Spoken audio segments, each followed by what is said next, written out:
Hello guys, welcome to med head up. അപ്പോൾ നമ്മൾ നോക്കാൻ പോകുന്നത് anti convulsant or anti epileptic drug ആണ്. സോ ഒരു 10 മാർക്കിന് നമുക്ക് എന്തെങ്കിലും പ്രതീക്ഷിക്കാൻ പറ്റുന്ന ഒരു ചാപ്റ്ററാണ്. കാരണം SAR നമുക്ക് പഠിക്കാനുണ്ട്. സിലബസിൽ എടുത്ത് പറഞ്ഞിട്ടുണ്ട് mechanism of action and SAR of anti convulsant drugs എന്നാണ് പറഞ്ഞേക്കുന്നത്. അപ്പോൾ ആൻറ്റി കൺവൾസൻ്റെ ഓരോന്നിൻ്റെയും ക്ലാസിഫിക്കേഷനിൽ പഠിക്കുന്നുണ്ട്. So it's very important. പിന്നെ ഫിനറ്റോയിന്, കാർബമസെപ്പിൻ, എത്തോസക്സിനാമൈഡ് ഡ്രഗുകൾക്കും സ്റ്റാർ കൊടുത്തിട്ടുണ്ട്. സോ യൂസ്, സിന്തസിസ് ഒക്കെ നോക്കേണ്ട ആവശ്യമുണ്ട്. അതിൻ്റെ കൂടെ തന്നെ സ്ട്രക്ചേഴ്സ് പഠിക്കാൻ ഭയങ്കര പാടാണ്. ഒരു ഷോർട്ട് കട്ടും പറഞ്ഞിട്ടുണ്ടെങ്കിൽ നിങ്ങൾ കാണാണ്ട് പഠിക്കാൻ പറ്റുവാണെങ്കിൽ അത്രയും നന്നായിരിക്കും. പിന്നെ വാൽപ്രോയിക് ആസിഡിന് കുറച്ച് ഇമ്പോർട്ടൻസ് കൊടുക്കണം. കാര്യം ഫാർമസ്യൂട്ടിക്കലി വാൽപ്രോയിക് ആസിഡിന് ഒരുപാട് യൂസുകൾ വരുന്നുണ്ട് കേട്ടോ. സോ നമുക്ക് ഫസ്റ്റ് ഓഫ് ഓൾ എന്താണ് ആൻറ്റി കൺവൾസൻ ഡ്രഗ്സ് അല്ലെങ്കിൽ ആൻറ്റി എപ്പിലെപ്റ്റിക് ഡ്രഗ്സ് എന്നറിയണം. സോ ഒന്നെങ്കിൽ സീഷർ പ്രിവെൻറ്റ് ചെയ്യാനോ അല്ലെങ്കിൽ സീഷർ സ്റ്റോപ്പ് ചെയ്യാനോ, അതായത് ഓൺഗോയിങ് സീരീസിനെ കുറയ്ക്കുക അല്ലെങ്കിൽ സ്റ്റോപ്പ് ചെയ്യുക എന്നുള്ളതാണ് ഇതിൻ്റെ പ്രൈമറി എയിം എന്ന് പറഞ്ഞാൽ. ഇനി അതുമാത്രമല്ല, എക്സസീവ് ആയിട്ടുള്ള ഇലക്ട്രിക് ആക്ടിവിറ്റി, ബ്രെയിനിൻ്റെ എക്സസീവ് ആയിട്ടുള്ള ഇലക്ട്രിക് ആക്ടിവിറ്റീനെ കുറയ്ക്കുകയോ അല്ലെങ്കിൽ നിർത്തുകയോ നമുക്ക് ചെയ്യാനായിട്ട് ആൻറ്റി കൺവൾസൻറ്റുകൾ ഉപയോഗിക്കാം എന്നുള്ളതാണ്. സോ ഇത്രയുമേ നമുക്ക് പഠിക്കാനുള്ളൂ ആൻറ്റി കൺവൾസൻറ്റിൽ നിന്ന്. ജസ്റ്റ് ബേസിക് ഇൻട്രൊഡക്ഷൻ അല്ലെങ്കിൽ നമുക്കൊരു ഡിസ്ക്രിപ്ഷൻ എന്നുകൊണ്ട് ഉദ്ദേശിക്കുന്നത്. സോ നെക്സ്റ്റ് വൺ നമുക്ക് അറിയേണ്ടത് ആൻറ്റി കൺവൾസൻ്റെ മെക്കാനിസം ഓഫ് ആക്ഷൻ ആണ്. ഇത് വെരി ഇമ്പോർട്ടൻ്റ് ആണ്, കാരണം സിലബസിൽ മെൻഷൻഡ് ആണ്. സോ ആൻറ്റി കൺവൾസൻ്റെ ആക്ടിവിറ്റി എങ്ങനെയൊക്കെ നടക്കുന്നു എന്നുള്ളത് ഞാൻ ജസ്റ്റ് പോയിന്റ് വരച്ച് പറഞ്ഞുതരാം. ഫസ്റ്റ് ഓഫ് ഓൾ, അത് ഇൻഹിബിറ്റിംഗ് സോഡിയം ചാനൽ ഇൻഹിബിറ്റ് ചെയ്യുന്നുണ്ട്, ഗാബേനെ ഇൻഹിബിറ്റ് ചെയ്യുന്നുണ്ട്, T ടൈപ്പ് കാൽഷ്യം കറണ്ടിനെ ഇൻഹിബിറ്റ് ചെയ്യുന്നുണ്ട്, പിന്നെ ഗാബ അഗോണിസ്റ്റിക് ആക്ടിവിറ്റി ഉണ്ട്. സോ ഇതാണ് ബേസിക് ആയിട്ട് നിങ്ങൾ പഠിക്കേണ്ടത്. അതിനുശേഷം ഏതൊക്കെ ഡ്രഗുകൾ എന്ന് പഠിക്കുക. സോഡിയം ചാനലാണെങ്കിൽ ഫിനറ്റോയിൻ, ഗാബയാണെങ്കിൽ വിഗാബാട്രിൻ, നമുക്ക് ക്ലാസിഫിക്കേഷനിൽ പഠിക്കാനില്ല. T ടൈപ്പ് കാൽഷ്യം കറണ്ട് ആണെങ്കിൽ എത്തോസക്സിനാമൈഡും വാൽപ്രോയേറ്റും, ഗാബ അഗോണിസ്റ്റിക് ആക്ടിവിറ്റി ആണെങ്കിൽ ബെൻസോഡൈസപ്പിൻ. സോ ഇങ്ങനെ പഠിക്കുക. ഇത്രയുമാണ് മെക്കാനിസം ഓഫ് ആക്ഷൻ. നോർമലി നമ്മുടെ മെഡിസിനൽ കെമിസ്ട്രിയിലെ മെക്കാനിസം ഓഫ് ആക്ഷൻ ചോദിക്കാറില്ലായിരുന്നു. എന്നാൽ സെം ബാച്ച് ആയതിനു ശേഷം മെക്കാനിസം ഓഫ് ആക്ഷനൊക്കെ ഇൻഡയറക്ട്ലിയും ഒക്കെ ചോദിക്കാറുണ്ട്. സോ അതുകൊണ്ട് പഠിച്ചു വയ്ക്കുക. സോ ഇതിൽ ഫിനറ്റോയിൻ ആയാലും അല്ലെങ്കിൽ ഈ എത്തോസക്സിനാമൈഡ് ആയാലും ഒക്കെ നമുക്ക് സ്റ്റാർ വരുന്ന ഭാഗമാണ്. അതുകൊണ്ട് തന്നെ നമുക്ക് ധൈര്യം എന്ത് ചെയ്യാം, ഇതിൻ്റെ മെക്കാനിസം ഓഫ് ആക്ഷൻ കൂടെ പഠിച്ചാൽ നമുക്ക് അവിടെയും എഴുതി വെക്കാം എന്നുള്ളതാണ്. ചോദിച്ചു കഴിഞ്ഞാൽ പോലും നമുക്ക് എഴുതാന്നുള്ളതാണ് കേട്ടോ. സോ ഇത്രയുമാണ് പറയാനുള്ളത്. സോ നെക്സ്റ്റ് ഇസ് ക്ലാസിഫിക്കേഷൻ ആണ്. സോ ക്ലാസിഫിക്കേഷൻ ഞാൻ കുറേ നോക്കുമ്പം ക്ലാസിഫിക്കേഷൻ ഒരുപാട് ഡ്രഗുകൾ എക്സാമ്പിൾ വരുന്നുണ്ട്. എന്നാൽ നമ്മുടെ സിലബസിൽ ആവശ്യമുള്ള അല്ലെങ്കിൽ സിലബസിൽ മെൻഷൻഡ് ആയിട്ടുള്ള ഡ്രഗുകൾ മാത്രമേ കൊടുത്തിട്ടുള്ളൂ. സോ ബാർബിറ്റുറേറ്റ്സിന് ഫിനോബാർബിറ്റോൺ, ഹിഡൻറ്റോയിൻ ആണെങ്കിൽ ഫിനറ്റോയിൻ ഇമ്പോർട്ടൻ്റ് ആണ്. ഓക്സോളിഡിൻ ഡയോൺസിന് trimethadione and paramethadione, succinimide, phensuximide, methsuximide and ethosuximide important ആണ്. Urea and monoacyl urea, carbamazepine ആണ്, ഇമ്പോർട്ടൻ്റ് ആണ്. ബെൻസോഡൈസപ്പീൻസ് എക്സാമ്പിൾ ക്ലോണാസെപ്പാം ആൻഡ് മിസലിനീസിന് primidone, valproic acid, gabapentin and felbamate. So ഇതിൽ ഈ ഒരു മിസലിനീസിൽ നമുക്ക് ഇച്ചിരി ഇമ്പോർട്ടൻ്റ് ആയിട്ടുള്ളത് ഒന്ന് വാൽപ്രോയിക് ആസിഡും ഗാബാപെൻറ്റീനും ആണ്. കാരണം എന്ന് വെച്ചാൽ നമ്മൾ ഒരുപാട് അത് യൂസ് ചെയ്യുന്നുണ്ട് ക്ലിനിക്കിൽ, നമ്മൾ ഒരുപാട് യൂസ് വരുന്നത് കൊണ്ടും അല്ലെങ്കിൽ ഫാർമസിസ്റ്റ് ഇൻ്റർവെൻഷൻ എന്ന രീതിയിൽ ആ ഡ്രഗ് ഇമ്പോർട്ടൻസ് ഉണ്ട്. ഒരുപാട് ഡ്രഗ് ഓഫ് ചോയ്സ് ആണത്. അപ്പോൾ അതുകൊണ്ട് അതും കൂടെ ഒന്ന് ഇമ്പോർട്ടൻസ് കൊടുത്ത് പഠിക്കുക കേട്ടോ. സോ ഇത്രയുമാണ് ക്ലാസിഫിക്കേഷൻ. സിമ്പിളാണ്, പക്ഷേ ഡ്രഗ്സുകൾ വെരി പവർഫുൾ. കാര്യം എന്താണ്, പഠിക്കാൻ ഭയങ്കര ബുദ്ധിമുട്ടുള്ളൊരു പോർഷനാണ്. എന്നാൽ പഠിച്ചാൽ മാർക്കും കിട്ടും കേട്ടോ. സോ ബാർബിറ്റുറേറ്റ്സ് പറയുവാണെങ്കിൽ നമുക്ക് എല്ലാവർക്കും അറിയാം ബാർബിറ്റുറേറ്റ്സിൻ്റെ യൂസ് എന്തായിരുന്നു, സെഡേറ്റീവ് ഹിപ്നോട്ടിക് ആണ്. എന്നാൽ എല്ലാം ആൻറ്റി കൺവൾസൻ്റ് ആക്ടിവിറ്റി കാണിക്കാറില്ല, എന്നാൽ ചിലത് കാണിക്കാറുണ്ട്. ആ 3 ഫിനോബാർബിറ്റോൺ, മെഫോബാർബിറ്റോൺ ആൻഡ് മെത്താർബിറ്റാൽ. സോ മെത്താർബിറ്റാൽ നമുക്ക് പഠിക്കാനില്ല. സോ ഫിനോബാർബിറ്റോൺ പഠിച്ചോളൂ, മെഫോബാർബിറ്റോണും പഠിച്ചോളൂ. സോ അത് എളുപ്പമാണ്. ഈ ഒരു ബേസിക് സ്ട്രക്ചറും ഈ R5 എങ്ങനെയൊക്കെയാണ്, R5 നോട്ട് 1ലും R5 ഏതൊക്കെയാണ് വരുന്നത് എന്ന് പഠിച്ചു കഴിഞ്ഞാൽ ഓട്ടോമാറ്റിക്കലി നിങ്ങൾക്ക് ബാർബിറ്റുറേറ്റ്സ് ക്ലോസ് ആവും. സോ നമുക്ക് നോക്കാം. അതിനു മുന്നേ നമുക്ക് അറിയേണ്ടത് SAR ഓഫ് ബാർബിറ്റുറേറ്റ്സ് ആണ്. സോ ബാർബിറ്റുറേറ്റ്സ് നമുക്ക് എന്തൊക്കെ സബ്സ്റ്റിറ്റ്യൂഷൻ, എവിടെയൊക്കെ സബ്സ്റ്റിറ്റ്യൂഷൻ വന്നു കഴിഞ്ഞാൽ ഒപ്റ്റിമം ആക്ടിവിറ്റി കിട്ടും, ആക്ടിവിറ്റി ഇൻക്രീസ് ചെയ്യുന്ന പഠിക്കേണ്ടത്. ഫസ്റ്റ് ഓഫ് ഓൾ അറിയേണ്ടത് optimum activities observe when substitution at C5 is phenyl. So നമ്മൾ C5ൽ ഫിനൈലിൻ്റെ സബ്സ്റ്റിറ്റ്യൂഷൻ വരികയാണെങ്കിൽ ഒപ്റ്റിമം ആക്ടിവിറ്റി കിട്ടുമെന്നും 5,5 diphenyl derivative have less activity than phenobarbitone. So ഫിനോബാർബിറ്റോണിനെ വെച്ച് കമ്പയർ ചെയ്യുമ്പോൾ 5,5 ഡൈഫിനൈൽ ഡെറിവേറ്റീവ് എന്താണ് ആക്ടിവിറ്റി കുറവാണ്. And N1 and N3 substitutes in some case result is an increase in activity. So N1ലും N3യിലും നമ്മൾ സബ്സ്റ്റിറ്റ്യൂഷൻ കൊടുക്കുകയാണെങ്കിൽ ആക്ടിവിറ്റി ഇൻക്രീസ് ആയി കാണാറുണ്ട്. സോ നിങ്ങൾ ഇവിടെ നിന്ന് പഠിക്കേണ്ട മിനിമം 2 പോയിന്റുകൾ ഞാൻ പറഞ്ഞുതരാം. ഫസ്റ്റ് ഓഫ് ഓൾ C5ൽ ഫിനൈൽ ഗ്രൂപ്പ് കൊണ്ടുവരികയാണെങ്കിൽ ഒപ്റ്റിമം ആക്ടിവിറ്റി കിട്ടുമെന്നുള്ളത് ഇമ്പോർട്ടൻ്റ് ആണ്. രണ്ടാമത്തത് N1നും N3യിലും സബ്സ്റ്റിറ്റ്യൂഷൻ വരികയാണെങ്കിൽ ആക്ടിവിറ്റി ഇൻക്രീസ് ചെയ്യും എന്നുള്ളതാണ്. ഈ 2 പോയിന്റ് മാത്രം പഠിച്ചാലും മതി നിങ്ങൾക്ക് പറ്റുവാണെങ്കിൽ. കാര്യം ഈ 2 പോയിന്റ് എന്താണ് ഇമ്പോർട്ടൻസ് ഉണ്ട് കേട്ടോ. സോ ഈ 2 പോയിന്റ് ബാർബിറ്റുറേറ്റിൽ പഠിക്കാം. സോ ഓരോന്നിൻ്റെയും ഇങ്ങനെ എസ്ആറുകൾ വന്നുകൊണ്ടിരിക്കും. സോ നെക്സ്റ്റ് വൺ ഈസ് ഫിനോബാർബിറ്റോൺ ആണ്. സോ നമുക്ക് കെമിക്കലി പറയുവാണെങ്കിൽ 5-ethyl 5-phenyl ബാർബിറ്റുറിക് ആസിഡ് ആണ്. സോ ഫിനോബാർബിറ്റോണിൻ്റെ ടേസ്റ്റ് പറയുവാണെങ്കിൽ ബിറ്റർ ടേസ്റ്റ് ആണ്, വാട്ടർ സോൾബിൾ ആണ്, ക്രിസ്റ്റലിൻ പൗഡർ ആണ്. ഞാൻ പറയുന്ന പോലെ നിങ്ങളത് വായിച്ചാൽ മതി, ഇമ്പോർട്ടൻസ് കൊടുക്കണം എന്നില്ല. സോ മെഡിസിൻ യൂസ് ഞാൻ നേരത്തെ പറഞ്ഞതുപോലെ സെഡേറ്റീവ് ഹിപ്നോട്ടിക് തന്നെയാണ്, ഒരു വ്യത്യാസവും ഇല്ല. അതുമാത്രമല്ല ഗ്രാൻമ ആൻഡ് പെപ്റ്റിമാൽ എപ്പിലെപ്സിക്കും യൂസ് ചെയ്യാറുണ്ട്. സോ ഇനി ആ സമയം നിങ്ങൾക്ക് ഗ്രാൻമാൽ അല്ലെങ്കിൽ പെപ്റ്റിമാൽ എപ്പിലെപ്സി നിങ്ങൾക്ക് ഓർമ്മ വന്നില്ല എങ്കിൽ നിങ്ങൾക്ക് ഇങ്ങനെ എഴുതാം, this is the drug of choice for specific epilepsy അല്ലെങ്കിൽ സ്പെസിഫിക് ടൈപ്പ് ഓഫ് എപ്പിലെപ്സി എന്ന് എഴുതാം. എപ്പിലെപ്സികൾ ഒരുപാട് ടൈപ്പ് ഉണ്ട്. അപ്പോൾ അതുകൊണ്ട് സ്പെസിഫിക് എന്ന് പറയുമ്പോൾ എല്ലാം ആവില്ല, കോമൺ ആവില്ല. അപ്പോൾ അതുകൊണ്ട് നിങ്ങൾക്ക് പറയാം ട്രീറ്റ്മെൻറ്റ് ഫോർ സ്പെസിഫിക് എപ്പിലെപ്സി എന്ന് നമുക്ക് ആഡ് ചെയ്തുകൊണ്ട് നമുക്കത് ക്ലോസ് ചെയ്യാൻ പറ്റും കേട്ടോ. സോ ഇതാണ് എളുപ്പം. സോ ഫിനോബാർബിറ്റോൺ പറഞ്ഞതുപോലെ ഒരു മീൻ ഓക്സിജനെ കടിച്ചുകൊണ്ട് പോകുന്നു എന്ന് വിചാരിച്ചാൽ മതി. ഇതൊരു സിമ്പിൾ മീനാണ്, അധികം ഒന്നും കൂടുതൽ എക്സ്റ്റൻഷനോ വാല്യൂകളോ ഒന്നുമില്ല. സിമ്പിൾ മീൻ കടിച്ചുകൊണ്ട് പോകുന്നു. 2 NH എന്ന് പറഞ്ഞ കണ്ണ്, ഓനെ കടിച്ചുകൊണ്ട് പോകുന്നു. പിന്നെ ഫിങ്സ് ഉണ്ട്, ഡബിൾ ബോണ്ട് ഓ ആണ്. പിന്നെ C2H5 ഇവിടെ C6H5 സിമ്പിൾ ആയിട്ടുള്ള ഒരു മീനാണെന്ന് മേടിച്ചാൽ മതി കേട്ടോ. അപ്പോൾ എളുപ്പമായിരിക്കും. സോ നെക്സ്റ്റ് വൺ നമ്മൾ നോക്കാൻ പോകുന്നത് SAR ഓഫ് ഹിഡൻറ്റോയിൻസ് ആണ്. സോ ഹിഡൻറ്റോയിൻസ് എത്തിയിട്ടുണ്ട്. So 5-phenyl or other aromatic substitutions essential for activity. So നമുക്ക് ഇവിടെ നിന്നും പോയിന്റ്സ് എടുക്കാൻ പറ്റും. ഇവിടെ നമ്മൾ 2 പോയിന്റ്സ് എടുക്കാൻ പോകുന്നത് കേട്ടോ മെയിനായിട്ട്. സോ ഫസ്റ്റ് വൺ ഈസ് 5-phenylോ അല്ലെങ്കിൽ അരോമാറ്റിക് സബ്സ്റ്റിറ്റ്യൂഷൻ വന്നു കഴിഞ്ഞാൽ ആക്ടിവിറ്റി എസെൻഷ്യൽ അല്ലെങ്കിൽ ഒരു എസെൻഷ്യൽ ആക്ടിവിറ്റി കിട്ടാൻ 5-phenyl or other aromatic substitution നിർബന്ധമാണ്. So alkyl substitution at position 5 may contribute to sedation. അതായത് പൊസിഷൻ 5ൽ ആൽക്കിൽ സബ്സ്റ്റിറ്റ്യൂഷൻ കൊണ്ടുവന്നു കഴിഞ്ഞാൽ സെഡേഷൻ കിട്ടും. സോ ഈ ഒരു പോയിന്റ് നമുക്ക് ഇമ്പോർട്ടൻ്റ് അല്ല, കാരണം വെച്ചാൽ എന്താണ്, നമുക്ക് സെഡേഷൻ എന്ന് പറയുന്നത് സെക്കൻഡറി ആണ്. So 1,3 di substitute hydantoin exhibit activity against chemically induced convulsion. So chemically induced convulsion ഉണ്ട്, ഇലക്ട്രിക് ഷോക്ക് ഇൻഡ്യൂസ്ഡ് കൺവൽഷൻ ഉണ്ട്. സോ കെമിക്കലി ഇൻഡ്യൂസ്ഡ് കൺവൽഷൻ ആണെങ്കിൽ 1,3 ഡൈ സബ്സ്റ്റിറ്റ്യൂട്ടഡ് ഹിഡൻറ്റോയിൻസ് ആക്ടിവിറ്റി കാണിക്കാറുണ്ട്. എന്നാൽ ഇലക്ട്രിക് ഷോക്ക് ഇൻഡ്യൂസ്ഡ് കൺവൽഷൻ എന്ത് ചെയ്യാറില്ല, അത് ആക്ടിവിറ്റി ഒന്നും കാണിക്കാറില്ല. സോ ഒന്നെങ്കിൽ ഒരു കാര്യം ചെയ്യുക, ഫസ്റ്റത്തെയും സെക്കൻഡേയും പോയിന്റ് എടുക്കുക, ഇല്ലെങ്കിൽ ഫസ്റ്റും തേർഡും പോയിന്റ് എടുക്കുക. നിങ്ങൾക്ക് പറ്റുന്ന ഏതെങ്കിലും 2 പോയിന്റ് എടുക്കുക. സോ ഈ ഒരു സ്ട്രക്ചർ നോക്കുക. ഫിനറ്റോയിന് നമുക്ക് ഇവിടെ നിന്ന് പഠിക്കാൻ ഫിനറ്റോയിൻ ആണ് ഇമ്പോർട്ടൻ്റ് ഉള്ളത്. സോ എന്തായാലും ഫിനറ്റോയിൻ ഇമ്പോർട്ടൻ്റ് ആയതുകൊണ്ട് SAR നമുക്ക് നോക്കാതിരിക്കാൻ പറ്റില്ല എന്നുള്ളതാണ് കേട്ടോ. So next one is phenytoin ആണ് നമ്മൾ നോക്കാൻ പോകുന്നത്. സോ ഫിനറ്റോയിൻ എന്ന് പറഞ്ഞാൽ phenytoin sodium, chemically phenytoin is 5,5 diphenyl hydantoin ആണ്. സോ 5,5 ഡൈഫിനൈൽ ഹിഡൻറ്റോയിൻ ആണ്. സോ മെഡിസിൻ യൂസ് പറയുവാണെങ്കിൽ ഫിനറ്റോയിൻ ആയിട്ടോ അല്ലെങ്കിൽ നമ്മൾ ഫീനോബാർബിറ്റിൻ്റെ കൂടെ കോമ്പിനേഷനിൽ കൊടുക്കാറുണ്ട്. സൈക്കോമോട്ടർ എപ്പിലെപ്സിക്കോ അല്ലെങ്കിൽ ഗ്രാൻഡ്മാലിനാണ് നമ്മൾ ഉപയോഗിക്കുക. സോ ഇവിടെ ഞാൻ നേരത്തെ പറഞ്ഞതുപോലെ നിങ്ങൾക്കൊരു പോയിന്റ് ഇങ്ങനെ ചേർക്കാം, ഫിനറ്റോയിൻ വേണമെങ്കിൽ drug of choice for specific epilepsy or with a combination for specific epilepsy നിങ്ങൾക്ക് എഴുതാം. Okay, so it is also use in the treatment of other type of convulsion. So other type of കൺവൽഷൻസിന് നമ്മൾ ഉപയോഗിക്കാറുണ്ട് എന്നുള്ളതാണ്. So structure പറയുവാണെങ്കിൽ ഞാൻ നേരത്തെ ഈ SAR പഠിച്ചല്ലോ. സോ ഈ SAR വെച്ചിട്ട് പഠിച്ചത് തന്നെ എളുപ്പമാണ്. സോ R5ഉം R5- സബ്സ്റ്റിറ്റ്യൂഷൻ മാത്രം ഇവിടെ നിന്ന് പഠിച്ചാലും മതിയാകും. സോ R3യിലെയും സബ്സ്റ്റിറ്റ്യൂഷൻ പഠിച്ചാൽ മതിയാകും. സോ നമുക്ക് ഇങ്ങോട്ടേക്ക് ഈ ഒരു ഫിനറ്റോയിൻ്റെ സ്ട്രക്ചർ വരച്ചില്ലെങ്കിലും പ്രശ്നമില്ല, അത് ഇച്ചിരി സിമ്പിളാണ്, പഠിക്കാൻ എളുപ്പമാണ്. അതുകൊണ്ട് SAR പഠിക്കുമ്പോൾ അതിൻ്റെ സബ്സ്റ്റിറ്റ്യൂഷൻ നോക്കി വെച്ച് പഠിച്ചാൽ മതിയായിരിക്കും, അതായിരിക്കും ഇച്ചിരി എളുപ്പം ഉണ്ടാവുക കേട്ടോ.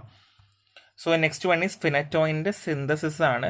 സോ ഇവിടെ നമ്മൾ ബെൻസൈൽ കോമ്പൗണ്ടിനെ നമ്മൾ NaOH അല്ലെങ്കിൽ H3O+ വെച്ചിട്ട് നമ്മൾ എന്ത് ചെയ്യുന്നു, റിയാക്ട് ചെയ്യിപ്പിക്കുകയാണ് ചെയ്യുക. So it leads to phenytoin ആണ്.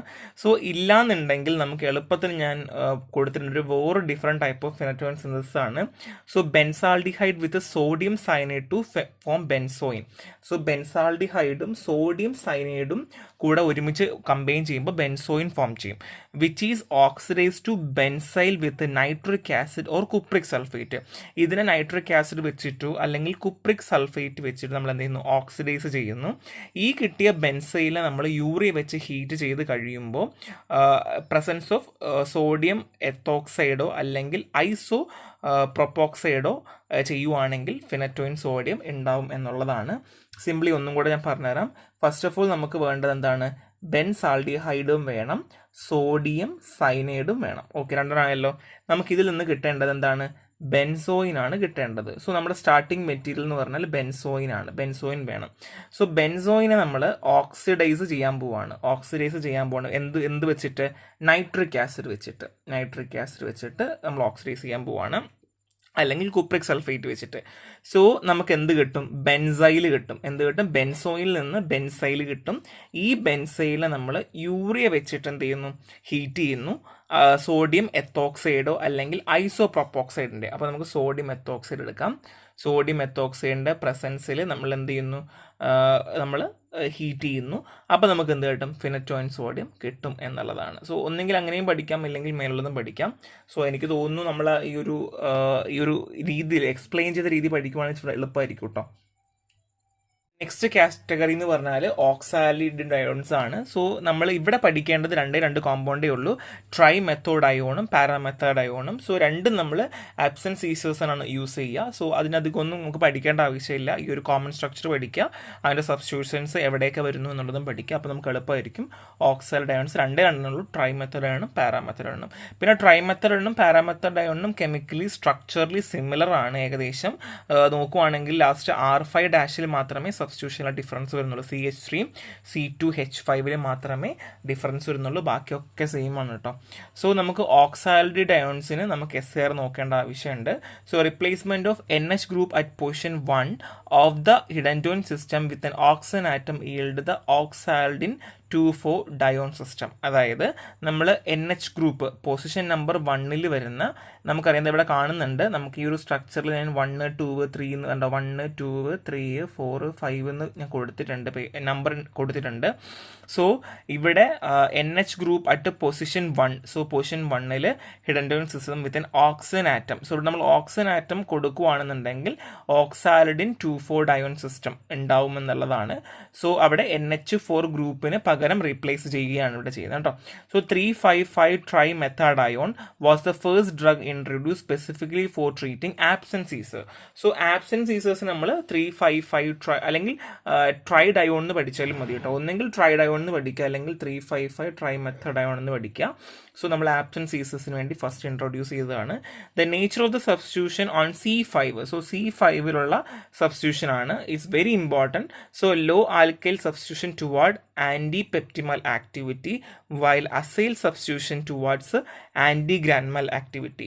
സോ ഇവിടെ ആൽക്കൈൽ സബ്സ്റ്റിറ്റ്യൂഷൻ ആണ് വരുന്നതെങ്കിൽ ആൻറ്റി-പെപ്റ്റിമൽ ആക്ടിവിറ്റി കാണിക്കുകയും, ഇനി അസൈൽ സബ്സ്റ്റിറ്റ്യൂഷൻ ആണ് വരുന്നതെങ്കിൽ ആൻറ്റി-ഗ്രാൻമൽ ആക്ടിവിറ്റി കാണിക്കുകയും ചെയ്യും. സോ C5 സബ്സ്റ്റിറ്റ്യൂഷൻ അനുസരിച്ചിട്ടായിരിക്കും എന്ത് ആക്ടിവിറ്റി കാണിക്കേണ്ടത് എന്ന് തീരുമാനിക്കുന്നത്. സോ നമുക്ക് ഒന്നെങ്കിൽ C5 the nature of C5 substitution is very important എന്ന് പറഞ്ഞ് വേണമെങ്കിൽ ആ പോയിന്റ് ക്ലോസ് ചെയ്യുകയോ, ഇല്ലെങ്കിൽ നമുക്ക് എക്സാമ്പിൾ പറയാം, അതായത് low alkyl substitution toward anti petit mal activity എന്നും, പിന്നെ അസൈൽ സബ്സ്റ്റിറ്റ്യൂഷൻ ടുവാർഡ് ആണെന്നുണ്ടെങ്കിൽ ആൻറ്റി-ഗ്രാൻമൽ ആക്ടിവിറ്റി ആണെന്നും പറഞ്ഞ് നമുക്ക് ക്ലോസ് ചെയ്ത് വെച്ചിട്ട് നമുക്ക് മാർക്ക് കിട്ടും കേട്ടോ. So the N-alkyl substitution does not alter or afford the activity since all the clinical used agent for this drug undergo N-dealkylation in metabolism. അതായത് the N alkyl substituent does not alter, അതായത് നമ്മളിവിടെയുള്ള N alkyl substitution ഉണ്ടാവുമല്ലോ, ഇത് ഒന്നും ഓൾട്ടറും ചെയ്യുന്നില്ല, അതുമാത്രമല്ല നമുക്ക് clinically എന്ത് ചെയ്യില്ല, വലിയ ആക്ടിവിറ്റി ഒന്നും അവിടെ കാണിക്കുന്നില്ല എന്നുള്ളതാണ്.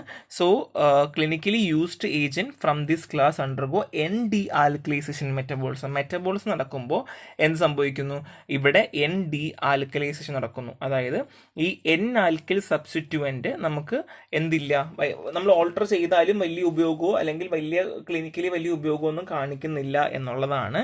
എന്നാൽ എന്ത് ചെയ്യുന്നുണ്ട്, മെറ്റബോളിസത്തിൽ എൻ ഡി ആൽക്കലൈസേഷൻ നടക്കുന്നു എന്നുള്ള ഒരു പോയിന്റും കൂടെ ആഡ് ചെയ്യണം. സോ ഇവിടെ ഇമ്പോർട്ടൻറ്റ് പോയിന്റ്സ് ഇത് first one, second one and third one, 3 പോയിന്റുകൾ പഠിച്ചാലും മതി കേട്ടോ. ഈ 3 പോയിന്റ് ഇമ്പോർട്ടൻ്റ് ആണ്, പഠിച്ചോളാം. സോ നെക്സ്റ്റ് വൺ ഈ സക്സിനാമൈഡ്സ് ആണ്.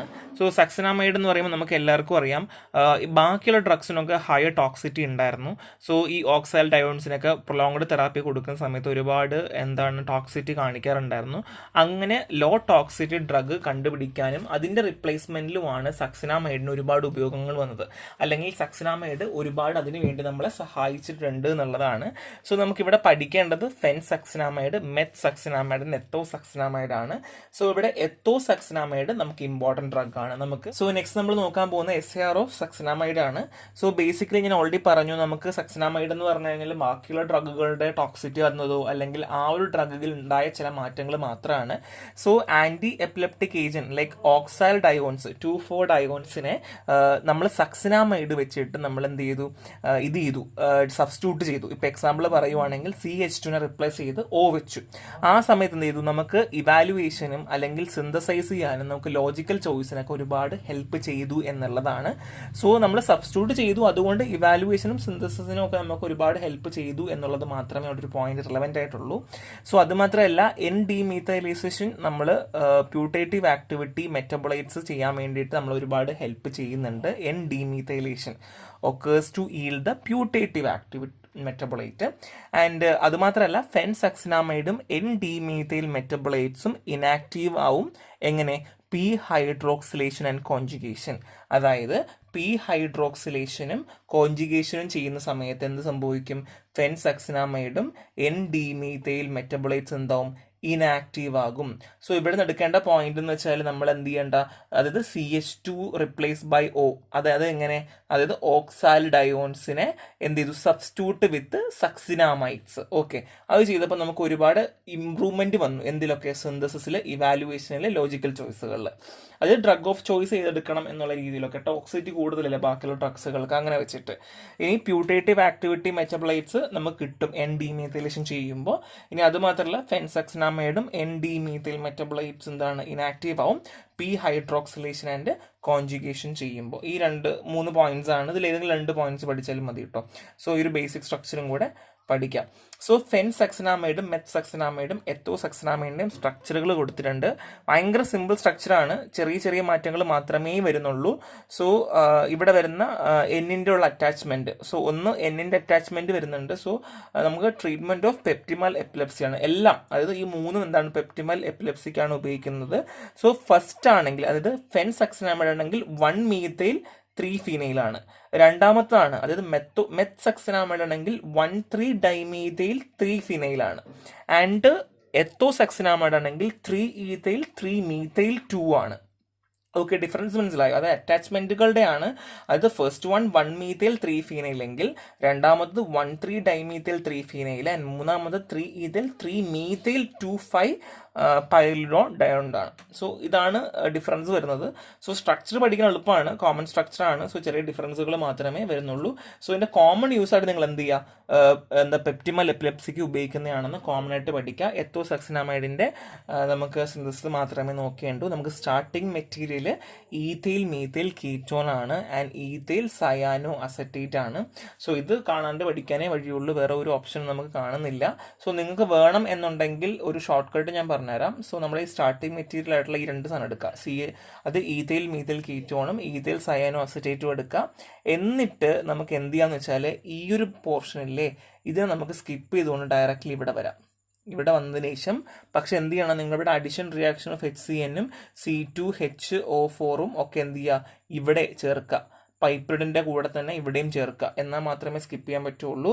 പിന്നെ ഹൈഡ്രോളിസിസ് ചെയ്യുമ്പോഴത്തേക്കും ഫർദർലി നമ്മൾ വീണ്ടും ടെമ്പറേച്ചറും -CO2 കൊടുക്കുമ്പോൾ നമുക്ക് എന്ത് കിട്ടും, മെത്തോസക്സിനാമൈഡ് കിട്ടും എന്നുള്ളതാണ്. ഇല്ലാന്നുണ്ടെങ്കിൽ നമുക്ക് ഇവിടെ നിന്ന് തന്നെ സ്റ്റാർട്ട് ചെയ്യാം. ഇതാ ഈ സ്റ്റാർട്ടിങ് മെറ്റീരിയൽ അല്ലേ, ഈ സ്റ്റാർട്ടിങ് മെറ്റീരിയൽ അല്ലെങ്കിൽ ഈതെയിൽസ് 2-cyano-3-methyl 2-pentonate ഇവിടെ നിന്നും സ്റ്റാർട്ട് ചെയ്യാം. ഒന്നെങ്കിൽ ഇവിടെ നിന്ന് സ്റ്റാർട്ട് ചെയ്യുക, അല്ലെങ്കിൽ ഇവിടെ നിന്ന് സ്റ്റാർട്ട് ചെയ്യുക, ഇല്ലെങ്കിൽ ആദ്യമേ തുടങ്ങാം. ഒന്നും കൂടെ ഞാൻ പറഞ്ഞുതരാം. ഇതിൻ്റെ നമുക്ക് എങ്ങനെയാണ് പഠിക്കാൻ പറ്റുക എന്നുള്ള സിമ്പിൾ വേ ആണ്. ഒന്നെങ്കിൽ നിങ്ങൾ എന്ത് ചെയ്യുക, ഇവിടെ നിന്ന് ഡയറക്റ്റ്ലി നിങ്ങൾ സ്റ്റാർട്ട് ചെയ്യുക, നേരത്തെ പറഞ്ഞതുപോലെ എന്ത് ചെയ്യുക, ഇവിടെ നിന്ന് സ്റ്റാർട്ട് ചെയ്യുക. ഇല്ലാന്നുണ്ടെങ്കിൽ എന്ത് ചെയ്യുക, നിങ്ങൾ ഇവിടെ നിന്ന് സ്റ്റാർട്ട് ചെയ്യുക, ഈ മെറ്റീരിയൽ സ്റ്റാർട്ട് ചെയ്യുക. ഇല്ലാന്നുണ്ടെങ്കിൽ ഈ മെറ്റീരിയൽ സ്റ്റാർട്ട് ചെയ്യുക. ഈ 3 പോയിന്റിൽ നിന്ന് എവിടെയെങ്കിലും നിങ്ങൾക്ക് സ്റ്റാർട്ട് ചെയ്യാന്നുള്ളതാണ്. സോ ഇവിടെ നിന്ന് സ്റ്റാർട്ട് ചെയ്യുകയാണെങ്കിൽ നമുക്ക് ഇതാണ് നമ്മുടെ സ്റ്റാർട്ടിങ് മെറ്റീരിയൽ വരിക. സോ ഈ സ്റ്റാർട്ടിങ് മെറ്റീരിയലിൽ നിന്ന് നമ്മൾ എന്ത് ചെയ്യുന്നു, മെത്തോസക്സിനാമൈഡ് ഉണ്ടാക്കുന്നു എന്നുള്ളതാണ്. ഒന്നെങ്കിൽ ഇങ്ങനെ പഠിക്കുന്നതും എളുപ്പമാണ്. So next is urea and monoacyl ureas ആണ്. So carbamazepines very important. കാർബാമസെപ്പിനൊക്കെ വീണ്ടും നമ്മൾ പഠിക്കും കേട്ടോ, ഇനി അങ്ങോട്ട് പോകുമ്പോഴും പഠിക്കും. സോ വൈറ്റ് ക്രിസ്റ്റലിൻ പൗഡർ ആണ്, പോളിമോർഫിസം കാണിക്കാറുണ്ട്, freely soluble in methylene chloride. So properties വായിച്ചോളാം, ഇമ്പോർട്ടൻ്റ് അല്ല. സോ മെഡിസിൻ യൂസ് പറയുവാണെങ്കിൽ കാർബാമസെപ്പിൻ ഒരു യൂറിയ ഡെറിവേറ്റീവ് ആണ്. So broad spectrum anti seizure agent ആണ്. എന്താണ് broad spectrum anti seizure agent ആണ്, ബട്ട് ഈസ് ടോക്സിക് ആണ്. എന്നാൽ ഇതൊരു ടോക്സിക് ഡ്രഗും കൂടെയാണ്. ഇനി പാർഷ്യൽ സീഷറും ഗ്രാൻമൽ സീഷേഴ്സിനും ഉപയോഗിക്കാറുണ്ട്. നേരത്തെ പറഞ്ഞ പോലെ വേണമെങ്കിൽ സ്പെസിഫിക് എന്ന് വേണമെങ്കിൽ നിങ്ങൾക്ക് ചേർക്കാം, മറന്നു പോവുകയാണെങ്കിൽ. സോ കാർബാമസെപ്പിൻ്റെ ഒരുപാട് സ്ട്രക്ചേഴ്സ് ചോദിച്ചിട്ടുണ്ട്, സപ്ലിമെൻ്ററിലൊക്കെ ചോദിച്ച് കണ്ടിട്ടുള്ളൊരു ക്വസ്റ്റ്യൻ ആണ് carbamazepine. So it's very important, structure നോക്കി തന്നെ പഠിക്കാം. സോ ഈ സിന്തസിസ് ആണ്. സോ 2-nitrobenzyl chloride ആണ് നമ്മുടെ സ്റ്റാർട്ടിങ് മെറ്റീരിയൽ വരുന്നത്. So last carbamazepine. സോ ഞാൻ നേരത്തെ പറഞ്ഞതുപോലെ വേണമെങ്കിൽ നമുക്ക് എന്ത് ചെയ്യാം, സ്റ്റാർട്ടിങ് മെറ്റീരിയൽ നമുക്ക് ഇവിടെ നിന്ന് സ്റ്റാർട്ട് ചെയ്യാം കേട്ടോ, പ്രശ്നമില്ല. ചില ടെക്സ്റ്റ് ബുക്കിലൊക്കെ സ്റ്റാർട്ടിങ് മെറ്റീരിയൽ ഇവിടെ നിന്നാണ് തുടങ്ങുന്നത്. സോ കാറ്റലിക് റിഡക്ഷൻ ചെയ്തുകൊണ്ടാണ് സ്റ്റാർട്ട് ചെയ്യുന്നത്. ഒന്നെങ്കിൽ ഇവിടെ നിന്ന് സ്റ്റാർട്ട് ചെയ്യാം, ഇല്ലെങ്കിൽ നമ്മൾ നേരത്തെ പറഞ്ഞ പോലെ 2-nitrobenzyl chloride നിന്നും സ്റ്റാർട്ട് ചെയ്യാം. സോ 2 ഓപ്ഷനാണ് ഉള്ളത്. സോ നന്നായിട്ട് വരച്ച് തന്നെ പഠിച്ചോളൂ കേട്ടോ. സോ നെക്സ്റ്റ് വൺ ഈസ് ക്ലോണാസെപ്പം ആണ്. സോ ക്ലോണാസെപ്പം ചോദിക്കാനുള്ള ചാൻസ് കുറവാണ്, കാരണം നമുക്ക് അല്ലാണ്ട് വേറെ ഭാഗങ്ങളിൽ നിന്ന് നമുക്ക് ബെൻസോഡാസെപ്പീൻസ് പഠിക്കാനുണ്ട്. അതുകൊണ്ട് മേ ബി അവിടെ നിന്നൊക്കെ ആയിരിക്കും ചോദിക്കുക. സോ നമ്മൾ ക്ലോണാസെപ്പം മോൾഡ് നമ്മൾ മെൻഷൻഡ് ആണ്. Yellow crystalline powder, insoluble in water ആണ്. So medicine use clonazepam treatment of grand mal epilepsy. എല്ലാം ഗ്രാൻമൽ എപ്പിലെപ്സി ആണ്. ഞാൻ പറഞ്ഞതുപോലെ നിങ്ങൾക്ക് വേറെ ഒരു ഓപ്ഷനും ഇല്ലെങ്കിൽ എപ്പിലെപ്സി എന്ന് എഴുതുക, സ്പെസിഫിക് എന്ന് ബ്രാക്കറ്റിൽ ഇടുക. അപ്പം നമുക്ക് സിമ്പിളായിട്ട് നമുക്കൊന്ന് സ്കിപ്പ് ചെയ്യാൻ പറ്റും. സോ ക്ലോണാസെപ്പം പഠിക്കാൻ, ക്ലോണാസെപ്പാമിൻ്റെ സ്ട്രക്ചർ നന്നായിട്ട് പഠിക്കുക. ഭയങ്കര സിമ്പിൾ സ്ട്രക്ചറാണ്, അധികം ഒന്നും ടൈം എടുക്കില്ല. എനിക്ക് തോന്നുന്നു സിന്തസിൽ മാത്രം നിങ്ങൾ ടൈം എടുക്കുക, ബാക്കി സ്ട്രക്ചർ പഠിക്കാൻ വലിയ സമയം എടുക്കില്ല കേട്ടോ.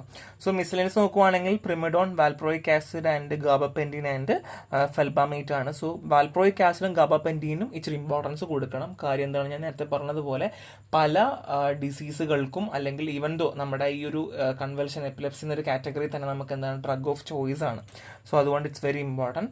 സോ പ്രിമിഡോൺ ആണെങ്കിൽ ആൻറ്റി എപ്പിലെപ്റ്റിക് ഏജന്റ് ആണ്, റിലേറ്റഡ് ടു ബാർബിച്ചുറേറ്റ്സ്. അതാണ് എൻ്റെ ഏറ്റവും വലിയൊരു അഡ്വാൻറ്റേജ്. സോ ഈ പ്രിമിഡോൺ റിലേറ്റഡ് ടു ബാർബിച്ചുറേറ്റ് ആണ്. സ്ട്രക്ചർ കാണുമ്പോൾ നിങ്ങൾക്ക് മനസ്സിലാവും. സോ മെഡിസിൻ യൂസ് പറയുവാണെങ്കിൽ ആൻറ്റി എപ്പിലെപ്റ്റിക് ഏജന്റ് ആണ്. ഗ്രാൻമൽ ആൻഡ് സൈക്കോമോട്ടോ സീഷേഴ്സിനും നമുക്ക് കൊടുക്കാൻ പറ്റും എന്നുള്ളതാണ്. White, almost white crystalline powder, slightly soluble in water, slightly soluble in alcohol ആണ്, ആൻഡ് ഈതർ ഓൾസോ. സോ ഇതാണ് പ്രിമിഡോണിൻ്റെ സ്ട്രക്ചർ. നമുക്ക് കാണുമ്പോഴറിയാം ലൈക്ക് സംതിങ് റിലേറ്റഡ് ടു ബാർബിച്ചുറേറ്റ്സ്. ഏകദേശമൊക്കെ ആ ഒരു സ്ട്രക്ചർ നമുക്ക് തിരിച്ചു മറിച്ചൊക്കെ നോക്കിയാൽ ഏകദേശം അതുപോലെ തന്നെയാണ്. സോ വാൽപ്രോയിക് ആസിഡ് ഏറ്റവും ഇമ്പോർട്ടൻസ് കൊടുക്കുക, ചോദിച്ചിട്ടുണ്ട് valproic acid. So sodium valproate. So നമ്മൾ ആൻറ്റി കൺവൽസനിൽ ഏറ്റവും കൂടുതൽ FDA അപ്രൂവ് ചെയ്തതും എന്നാൽ ഒരുപാട് യൂസ് ചെയ്യുന്നതുമാണ് valproic acid. So freely soluble in water ആണ്. സോ എയർ ടൈറ്റ് കണ്ടെയ്നറിൽ സ്റ്റോർ ചെയ്ത് വെക്കണം. ഡിഫറെൻറ്റ് ടൈപ്പ് ഓഫ് സീഷേഴ്സിന് ഉപയോഗിക്കാറുണ്ട്. ഡ്രഗ് ഓഫ് ചോയ്സ് ആണ്. ബൈപ്പോളർ മാനിയ ആൻഡ് മൈഗ്രെയിൻ ഹെഡേക്കിനും ഒക്കെ നമ്മൾ ഉപയോഗിക്കാറുണ്ട് വാൽപ്രോയിക് ആസിഡ്. മറന്നു പോകേണ്ട, bipolar mania and migraine. So എടുത്ത് ചോദിക്കാറുണ്ട് വേറെ എന്തൊക്കെയാണ് യൂസ് എന്നൊക്കെ ഉള്ളത് കേട്ടോ. സോ യൂസ് ഓഫ് വാൽപ്രോയിക് ആസിഡ് പറയും ചില ആൾക്കാർ എന്ത് ചെയ്യും, ആൻറ്റി കൺവൽസൻ, ആൻറ്റി എപ്പിലെപ്റ്റിക്ന് നിർത്തും. അങ്ങനെയല്ല, ബൈപ്പോളർ മാനിയ, മൈഗ്രെയിൻ, ഹെഡേക്കും കൂടെ പഠിക്കാം. സോ നെക്സ്റ്റ് ഇസ് ഗാബപെൻറ്റീൻ ആണ്. സ്ട്രക്ചർ പഠിച്ചില്ലെങ്കിലും കുഴപ്പമില്ല, ഇതിൻ്റെ എന്താണ് മെഡിസിൻ യൂസ് ചോദിക്കാറുണ്ട്. സോ എന്താണ് GABA, it's an GABA analog. ഇതൊരു ഗാബ അനലോഗ് ആണ്. So it has been endorsed as an effective drug for management of neuropathic pain. So neuropathic pain ഉപയോഗിക്കാറുണ്ട്. സീഷ്യൂസിനും അതായത് പാർഷ്യൽ സീഷ്യൂസിന് നമ്മൾ ഗാബാപെന്റിന് ഉപയോഗിക്കാറുണ്ട്. സ്ട്രക്ചർ പഠിച്ചോളാം. സ്ട്രക്ചറലി ഗാബാപെന്റിൻ ഇമ്പോർട്ടൻ്റ് അല്ല, പക്ഷേ യൂസ് ചോദിക്കാൻ ചാൻസ് ഒരുപാടുണ്ട്. ഫാർമക്കോളജിയിലെല്ലാം ചോദിക്കാനുള്ള ചാൻസ് കൂടുതലാണ്. നെക്സ്റ്റ് ഈസ് ഫെൽബാമേറ്റ് ആണ്. സോ ഫെൽബാമേറ്റ് ആന്റി കൺവൾസന്റ് ആണ്, used in treatment of epilepsy and treat partial seizure. Partial സീഷറിനും യൂസ് ചെയ്യുന്നുണ്ട്. ഈ മിസലീനിയസ് ഒക്കെ ഏകദേശം ഒക്കെ പാർഷ്യൽ സീഷർ ആണ്. ഇനിയും ഒരുപാട് ഡ്രഗുകളുണ്ട് മിസലീനിയസിൽ കേട്ടോ. സോ സ്ട്രക്ചർ പഠിക്കുക. സ്ട്രക്ചർ ഞാൻ പഠിച്ചൊരു ഇത് പറയാം, ഒരു എളുപ്പം ഫെൽബാമേറ്റ് പഠിക്കാൻ എളുപ്പം ഞാൻ പറഞ്ഞുതരാം. അതായത് ഇതൊരു വീടാണ് കേട്ടോ, ഇത് വീട് പെൻസിനാണ്. സോ ഇവിടെ നിന്ന് ഈ വീട്ടിൽ നിന്ന് നേരെ ഒരു റോഡുണ്ട്. റോഡ് കടന്നാൽ 2 മലകളുണ്ട്. ഓക്കെ, സോ ഈ 2 മലകൾക്കും എന്തുണ്ട്, ഒരു പാലമുണ്ട്. ആ പാലമാണ് ഓട്ടോ. ഇനി അത് കഴിഞ്ഞ് വീണ്ടും ഒരു മലയുണ്ട്. അതുപോലെ 2 ഭാഗത്തും വീണ്ടും ഒരു മലയുണ്ട്. സോ ഈ മലകളിൽ നിന്ന് വീണ്ടും എന്ത് ചെയ്യുന്നുണ്ട്, ഒരു റോഡുണ്ട്. ആ റോഡിൻ്റെ അറ്റത്ത് എന്തുണ്ട്, ഒരു പാലമുണ്ട്. പിന്നെ ഇവിടെ എന്തുണ്ട്, NH2, രണ്ടിടത്ത് NH2. സിമ്പിളായിട്ട് പഠിച്ചില്ലേ? അപ്പോൾ ഇങ്ങനെ ഫെൽബാമേറ്റ് പഠിക്കാം സിമ്പിളായിട്ട്. ഇതൊരു ട്രിക്കാട്ടോ, ഇങ്ങനെയൊക്കെ പഠിക്കുക എന്നാലും എളുപ്പം ഉണ്ടാവുള്ളൂ. സോ ഫെൽബാമേറ്റ് ഇതാണ്. സോ സമ്മറി, നമ്മളിതെല്ലാം പറഞ്ഞ കാര്യങ്ങൾ സമ്മറിയാണ്. നമുക്ക് എല്ലാവർക്കും അറിയാം എപ്പിലെപ്സി ഒരു ഡിസോർഡർ അല്ലെങ്കിൽ ഓവറായിട്ട് ഇലക്ട്രിക് ഡിസ്ചാർജുകൾ വരുന്നതാണ് നമുക്കറിയാം. സോ ഒന്നുകിൽ കുറയ്ക്കുക, അല്ലെങ്കിൽ എക്സസീവ് ഇലക്ട്രിക് കറണ്ട്, അല്ലെങ്കിൽ കുറയ്ക്കുക എന്നുള്ളതാണ് നമ്മുടെ primary use. So drug profile നമ്മൾ പറയുക, ഓരോ ഡ്രഗുകൾക്കും സ്പെസിഫിക് എപ്പിലെപ്സി പറയുന്നുണ്ട്. നിങ്ങൾക്ക് പറ്റുന്നില്ലെങ്കിൽ സ്പെസിഫിക് എന്ന് പറയുകയോ അല്ലെങ്കിൽ ഫോർ എപ്പിലെപ്സി ആൻറ്റി കൺവൾസൻ എന്ന് എഴുതി തീർക്കാം. ബാക്കി എന്തെങ്കിലും യൂസ് ഉണ്ടെങ്കിൽ അതും കൂടെ ഒന്ന് നോക്കി വെക്കുക. കാര്യം സമ്മറി നമുക്ക് ഇമ്പോർട്ടൻ്റ് അല്ല. ഈവൻ ദോ യൂസുകൾ വരുമ്പോൾ അല്ലെങ്കിൽ യൂസുകളോ അല്ലെങ്കിൽ ഇപ്പോൾ എക്സാമ്പിൾ സ്ട്രക്ചർ ആൻഡ് യൂസ് എന്നൊരു ക്വസ്റ്റ്യൻ വരും, ആ സമയത്ത് നമ്മൾ പെട്ടും. അല്ലാത്ത സമയത്ത് കുഴപ്പമില്ല. ഇപ്പം give 2 example of drug of anti convulsant അങ്ങനെയൊക്കെ ക്വസ്റ്റ്യൻ വന്നാൽ പ്രശ്നമില്ല. പക്ഷെ അല്ലാണ്ട് തന്നെ എടുത്ത് യൂസും മെക്കാനിസം ആക്ഷൻ അല്ലെങ്കിൽ സ്ട്രക്ചർ ആൻഡ് യൂസ് പറയുകയാണെങ്കിൽ ഉറപ്പായിട്ട് നമ്മൾ പെട്ടു. അപ്പോൾ അതുകൊണ്ട് സ്പെസിഫിക് യൂസുകൾ പഠിക്കാൻ പറ്റുമെങ്കിൽ നോക്കുക. ഇല്ലെങ്കിൽ ഞാൻ പറഞ്ഞതുപോലെ സ്പെസിഫിക് ഡ്രഗ് ഓഫ് ചോയ്സ് അങ്ങനെ പറയാം കേട്ടോ. സോ ഇത്രയേ ഉള്ളൂ. സ്ട്രക്ചർ പഠിക്കുക, സിൻസ് പഠിക്കുക എന്നുള്ളതാണ്. ബാക്കിയൊക്കെ ഭയങ്കര സിമ്പിളാണ്. സോ നെക്സ്റ്റ് വീട്ടിൽ കാണാം. ബൈ.